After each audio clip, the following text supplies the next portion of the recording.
Naam, kama unakwanza unaungana nasi ni kuarifu kwa mara nyingine. Hii ni Channel 10 Plus na hii ni habari. Kwa sasa ungana nami katika kuangaza habari za biashara na uchumi.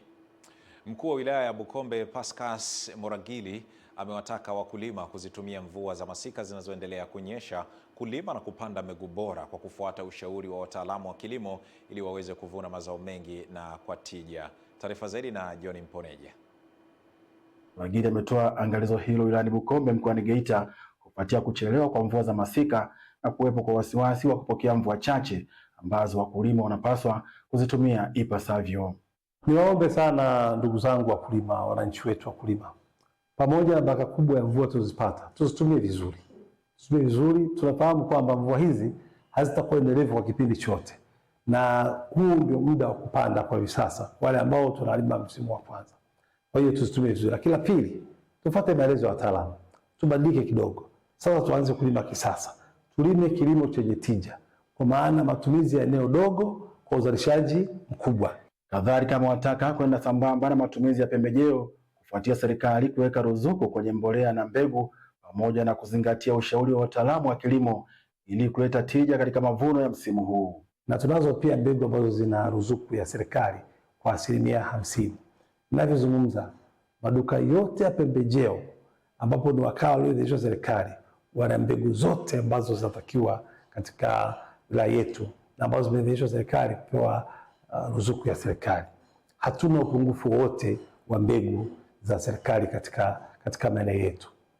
Akizungumza kwa niaba ya wakulima wilayani Bukombe, Ali Majija ameiomba serikali kuhakikisha wanawapa elimu ya upatikanaji wa pembejeo za ruzuku pamoja na kufikiwa na wataalamu wa kilimo. Kwa hali tunayoiona hapa, hakuna mvua, naendelea kuhangaika, wakati mwingine tunapata shida kidogo kwa sababu ya mvua. Tumuombe Mungu, labda anaweza akatusaidia mvua zikanyesha, angalau tukapata chochote. Upande wa serikali nilikuwa naiomba, na kama kuna uwezekano zaidi tuwezeshe tuweze kupata mbegu, tupate mbegu mbolea za kutosha ili tuweze kusukuma maendeleo ya kilimo, maisha yaende.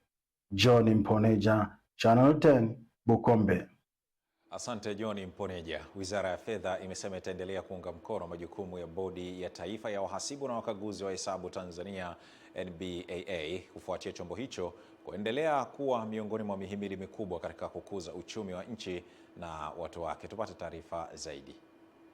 Kauli hiyo imetolewa na Naibu Waziri wa Fedha Laurent Luswetula wakati wa utoaji wa tuzo kwa makampuni na taasisi mbalimbali za serikali na binafsi ambazo zimeshinda katika uwasilishaji hesabu bora za kifedha kwa mwaka 2024.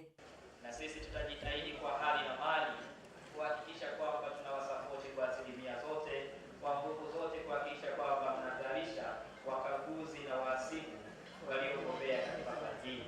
Baadhi ya washindi wa tuzo hizo ni Mamlaka ya Mapato Tanzania ambayo ilikuwa mshindi wa jumla, benki ya CRDB ambayo imekuwa ya kwanza kwa upande wa mabenki makubwa, shirika la uwakala meli Tanzania TASAC na mamlaka ya kudhibiti dawa za kulevya. Inaonyesha umahiri wa watumishi wetu ambao upo na unaonyesha ubunifu uliopo ndani yetu, na tunaweza kutoa huduma nzuri kwa walipa kodi ili waweze kuleta ufanisi katika utendaji kazi.